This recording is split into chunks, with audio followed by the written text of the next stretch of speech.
I'm taller than Joe, but you can see that. He's Rob, and this is episode 1 of Rye the Hell Not. Should we say it at the same time?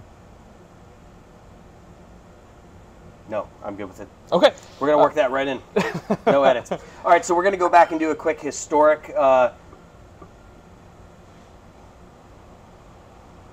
Tasting? Yeah. Of our... Early batches of rye whiskey. Rye whiskey, that's the one. Yes, okay. So, first we got batch 1. This was first batch, obviously, that came out, 2 years old. 95% rye, 5% barley. 93 proof. 93 proof. So we're going to start to... This is the the youngest rye whiskey can come out and be called a straight rye whiskey, which is why we put it out at 2 years. But you're still going to notice a lot of the younger, grassier notes that are typical of a rye whiskey at that age. Sweetness on the nose. Sweetness on the nose still. A lot of the grain, still very grain forward. Mm-hmm. Not a lot of oak or caramel or butterscotch or anything like that in there. Pepper notes are subdued. Present but subdued. Again, I always go back to grassy, kind of young, earthy sort of feel. For me, it's a lemongrass kind of sweetness. Lemongrass. That was batch 1. Batch 3 is where we jump to next because we could not find a bottle of batch 1. You drank or it batch all. 2, rather. We could not find a bottle of batch 2. So batch 3, also if you picked up a bottle of our single barrel rye, that was the same age as batch 3 when it came out. So they're kind of, it's fun to kind of compare and contrast those two. Oh yeah, absolutely. The single barrel is one of my favorites. The single barrel. Mm-hmm. That tobacco We'll do that. We'll talk about that again. Stay tuned. Yeah. A lot of the caramel notes kind of coming through, especially now that this has been sitting out here for a couple minutes, opening up. Yeah. Should I double butterscotch, Werther's? Should I double nostril this, or do I do it to the side? Some people actually, when you're nosing, go back and forth. The idea is that it kind of opens up both sides of your brain, going back and forth between the two of them. Open mouth. Open mouth, always open mouth, never completely closed. It helps some of the, if there's any hot alcohols left in there that haven't evaporated, helps them kind of cycle out without picking up too much or overpowering everything else. Batch 3, yeah, very different. The grassy notes starting to subdue, just like on the nose. Pepper starting to shine through a little bit more. The pepper is starting to show up, those interaction with the barrel. Pretty smooth. Pretty smooth. Derek would kill you. I know. Well, I might as well say the other word, mouthfeel. It has a nice mouthfeel. You're starting to get the body to it. Those tannins and things that are starting to, those wood sugars that are starting to extract from the barrel. Again, so along with some of those toffee butterscotch notes, you're also starting to get that mouthfeel, that body from it. It's very nice. This would be excellent in a Manhattan. Mm-hmm.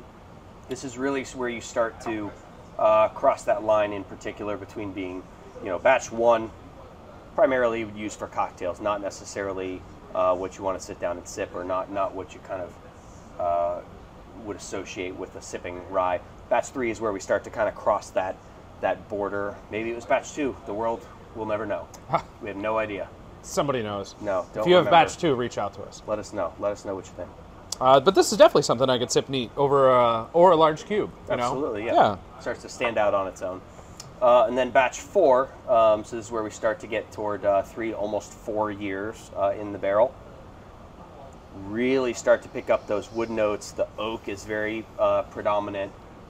Again, still those kind of, maybe a little bit less sweet, so not so much butterscotch as like a toffee sort of note. Maybe some of the like a burnt caramel. I get that on the nose for sure.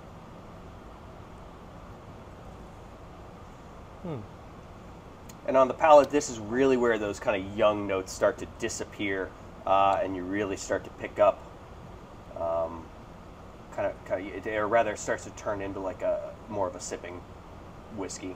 Absolutely, I think the characteristics have built throughout the batch, and I mean, with it being all the same thread, but it's distillate. Yeah, it's a fun journey through time to kind of experience how the barrel changes it. you know? Absolutely, how the time changes. Yeah, all this was distilled on the same day, put into barrels on the same day, and then we harvested those barrels at different times, and that's how we get the different ages from there. So this definitely has more of the spice note on the nose for me. Like, the longer it spends in the barrel, I'm getting more and more of that, which I think a lot of people kind of... You start to pick up the pepper, yeah. Check those boxes to right. quantify it as a true rye whiskey, right? It's got to be spicy and grassy. And those, yeah, the characteristics that are, associated with a rye. Yeah, but we don't the want spiciness, the pepper, the grass. Like, I mean, think of a rye, like a pumpernickel sort of bread. It's not like a spicy, like a baking spice. You know, it's not a Christmas or Halloween or whatever baking spice. It's that kind of, that you get from like the little grains sitting on top of the rye bread. Interesting. So that's batch 1, 3, and 4. If you see a 2 out in the wild, grab it. Let us know. Probably not going to find any batch 1 out in the wild. Batch 3 and 4, there's still some out there at certain liquor stores. Mostly you're going to start to see kind of the later age batches, which we'll do in a future video. So I think that is it for episode 1 of Rye the Hell Not. Thanks for joining us. Cheers. Hello! Are you tired of standing in line for bourbon that you may or may not get? Well, let me tell you the answer. Echo Spirits Rye Whiskey. Is that it? That's all I got.